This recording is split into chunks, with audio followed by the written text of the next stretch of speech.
तमिलनाडु के इलेक्शन का पूरा सिनेरियो है वो चेंज होता जा रहा है। इस टाइम पर बीजेपी की जो पूरी की पूरी आँख है वो इस चीज़ पर नहीं है कि बीजेपी जीत जाएगी तमिलनाडु के अंदर।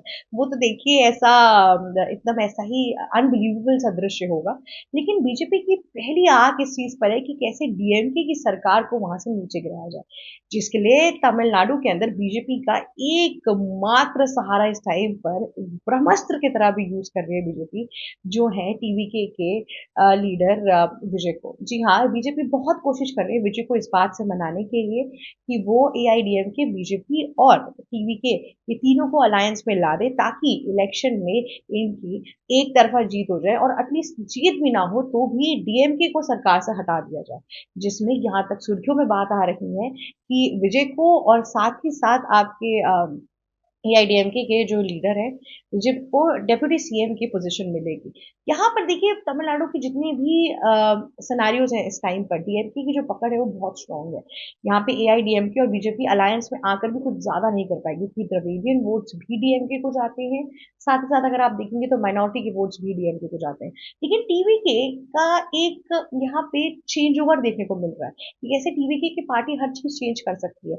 इतने सालों से डीएमके और एआईडीएमके का वर्चस्व चलता आ रहा है तमिलनाडु के अंदर, ठीक है। लेकिन टीवीके की जो पार्टी है, जो अप्रोच है, उसके अंदर ये देखने को मिल रहा है कि कैसे विजय थलापति के बाद से जो माइनॉरिटी वोटर्स हैं वो उधर शिफ्ट होंगे ही होंगे।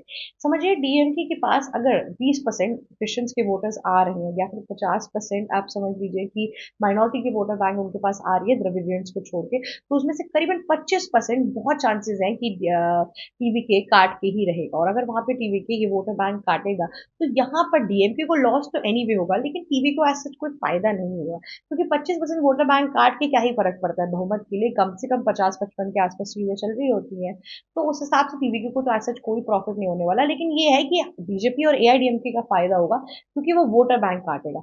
इसीलिए यही दाव पेच खेलना चाह रही है बीजेपी टीवीके के ऊपर। जी हाँ, उन्होंने यहाँ पे अपना दूसरा ब्रह्मास्त्र छोड़ा है। उन्होंने आंध्र प्रदेश के जो डेप्यूटी चीफ मिनिस्टर हैं पवन कल्याण, उनको बुलाया, उनको कहा कि आप एक काम करिए, आप विजय थलापति से बात करिए, उनको कन्विंस करने की कोशिश करिए कि वो यहाँ पर बीजेपी के साथ अलायंस में आए।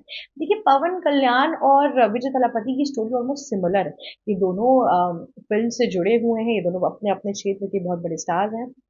पवन ने भी अपनी पार्टी लॉन्च की थी लेकिन उसके बावजूद उनका इतना बुरा हश्र हुआ था क्योंकि राजनीति के अंदर सिर्फ आपकी पॉपुलैरिटी नहीं चलती, उधर स्ट्रैटेजी चलती है, अलायंसेस चलते हैं, वोट चलता है, पैसा खर्च करना पड़ता है, बहुत चीजें होती हैं जो पवन कल्याण पहली बार में नहीं समझ पाए। लेकिन जब वो पहली बार के इलेक्शन में हारे बुरी तरीके से, सेकेंड इलेक्शन के अंदर उन्होंने अलायंस की और आज वो डेप्यूटी चीफ मिनिस्टर बन के बैठे हुए हैं आंध्र प्रदेश के अंदर। इतना ही नहीं, उन्होंने यहाँ पर अब पार्टी की वर्चस्व दिखाई दिखाया, साथ में एटलीस्ट वो सत्ता में तो आए। यही चीज पवन कल्याण विजय थलापति को बताना चाह रहे हैं कि अकेले कोई भी पार्टी नहीं जीत सकती, आपको अलायंसेस बनाने पड़ेंगे। इस टाइम पर बीजेपी इतनी बड़ी नेशनल पार्टी है पर क्या वो एआईडीएमके के अलायंस के बिना तमिलनाडु में एक पत्ता भी हिला पाएगी? नहीं हिला पाएगी। इंडिविजुअली नोटिस एवरेज रेशियो और सीट्स बहुत कम है।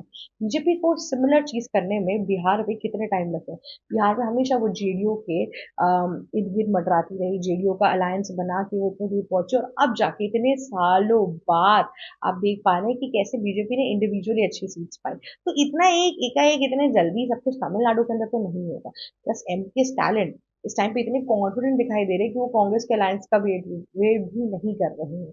उनके पास ऑलमोस्ट मैक्सिमम वोटर बैंक है, मेजोरिटी वोटर बैंक भी है। लेकिन यहाँ पर अगर ये तीन पार्टी मिल गई तो हम एमपी स्टैलिन को थोड़ा ऊपर नीचे गिरा सकते हैं। लेकिन अब आगे बढ़ते हैं। तो पवन कल्याण बीते दिनों आपके विजय थलापति से काफी बातचीत कर रहे हैं, काफी हद तक ट्राई कर रहे हैं कि मान जाए, बाकी अलायंस हो जाए। देखिए विजय थलापति की जो पूरी सोच है वो मैं बताती हूँ। जब उन्होंने पार्टी अपनी लॉन्च की थी और उनका जो पहला सेशन हुआ था जहाँ पे वो जनता को एड्रेस कर रहे थे, वहां पर उन्होंने एक चीज बहुत बहुत ही ज्यादा प्रिसाइज करके मेंशन की थी। उन्होंने वहां पे ये बोला था कि मेरी बात सुनिए, बीजेपी जो है, बीजेपी को मैं नहीं आने दूंगा क्योंकि वो हमारी आइडियोलॉजिकल डिफरेंसेस में बैठती है। लेकिन डीएमके को तो और हटा के रहूंगा क्योंकि वो मेरी पॉलिटिकल लाइबिलिटी में बैठती है। तो और उसके बाद से भी जितने स्टेटमेंट विजय थलापति ने दिए हैं, उसके अंदर हमने यही एक चीज प्रोमिनेंटली देखी है कि कैसे विजय थलापति इस चीज पर फोकस कर रहे हैं कि डीएमके को हटाया जाए। बीजेपी तो उनके लिए सेकेंडरी चीज है, पर डीएमके को हटाना बहुत ज्यादा जरूरी है, क्योंकि जब तक डीएमके जाएगी नहीं तब तक टीवीके के विजय थलापति इस पूरे इलेक्शन में कुछ अच्छा परफॉर्म ही नहीं कर पाएंगे, और वो कितना अच्छा वोटिंग एवरेज लेके जाएंगे इसका विश्लेषण इस टाइम पे कोई भी नहीं कर सकता है। क्योंकि इसके पहले भी बहुत से लीडर्स, बहुत से एक्टर्स ने अपनी पार्टी लॉन्च की थी, जैसे कमल हसन, फिर रजनीकांत, पर इन लोगों का ऐसा कोई पॉलिटिकल करियर अच्छा नहीं रहा, पैसे वेस्ट हुए, ये लोग वापस चले गए अपने अपने क्षेत्र में वापस। पर टीवी के में अगर विजय थलापति से कुछ बेटर एक्सपेक्ट किया जा रहा है।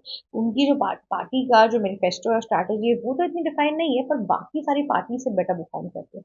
साथ ही साथ उनके पास एक प्ले कार्ड है, विजय थलापति क्रिश्चियन वोटर्स पर बहुत ध्यान दे रहे हैं, इनफैक्ट माइनॉरिटीज पे भी बहुत ध्यान दे रहे हैं, जिसकी वजह से बहुत हेल्प हो रही है। क्योंकि अभी तक डीएमके वहाँ के जो मेजोरिटी ड्रेविडियंस है उन पर फोकस कर रही थी, तो माइनॉरिटीज को कहीं ना कहीं ये चीज लग ही जाती थी कि हमें कोई नहीं पूछ रहा है, और टीवी के उनके लिए एक मसीहा बन के सामने आ रहा है कि मैं हूँ तुम्हें पूछने वाला। वही बात अगर मैं एआईडीएमके की करूँ, तो एआईडीएमके का मेजर फोकस तमिल मुस्लिम हिंदूज पर होता था, तो माइनॉरिटीज हमेशा रह जाती थी, क्रिश्चियन हो गए, मुस्लिम हो गए, कितना कुछ हो गया, इसीलिए ये पूरा फोकस टीवीके का उधर जा रहा है।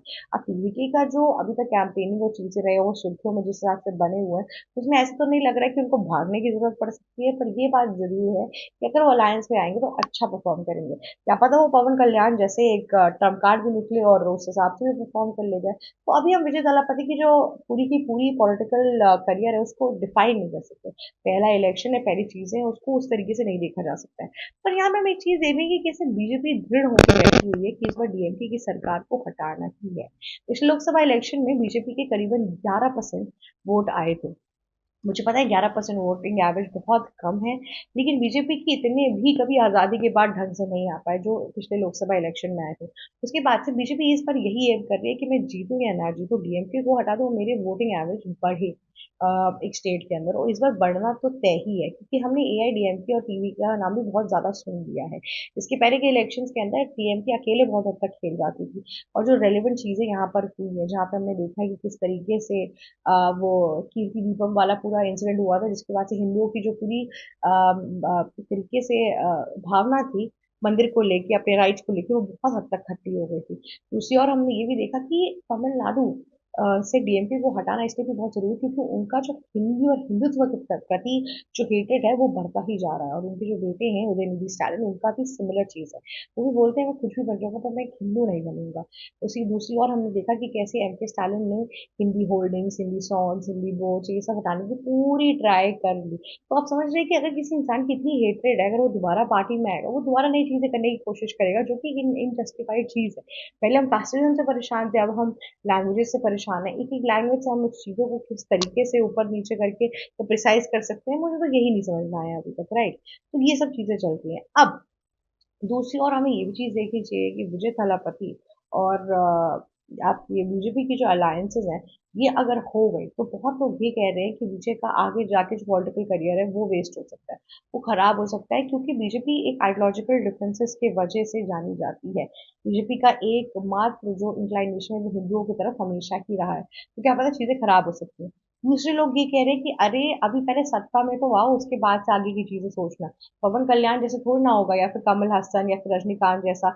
ये लोग पहले अपने आप को इतने आगे फोरफ्रंट पे रख के बिना अलायंस के, बिना कॉन्फिडेंस के इतना दूर पहुंच गए, और जब आखिर में बारी आई इलेक्शन के अंदर तो वो इतना बेटा परफॉर्म ही नहीं कर पाए। देखिए, चाणक्य की नीति याद रखिए, ये पॉलिटिक्स है, ये आप अकेले दम पे नहीं लड़ सकते, आपको अलायंसेस चाहिए। बीजेपी ने ऑलमोस्ट हर स्टेट के अंदर अपने अपने अलायंसेस बनाने की पूरी कोशिश की है। कांग्रेस जैसी गलती नहीं की है कि कांग्रेस इंडिविजुअली लड़ने चली जाती है। राहुल गांधी समझते हैं कि बिहार इलेक्शन के अंदर भी उनका आरजेडी से इतना कोई वास्ता था ही नहीं। तेजस्वी यादव तो बस एक टूल थे। राहुल गांधी को लग रहा था कि उनका चेहरा देख कर ही सब कोई आ रहा है, चमक रहा है, जबकि ऐसा कुछ नहीं था। अगर ऐसा ही होता तो कांग्रेस को 6 सीट थोड़ी ना मिलती। तो सिमिलर चीजें हम तमिलनाडु के अंदर भी देख रहे हैं इस टाइम पर।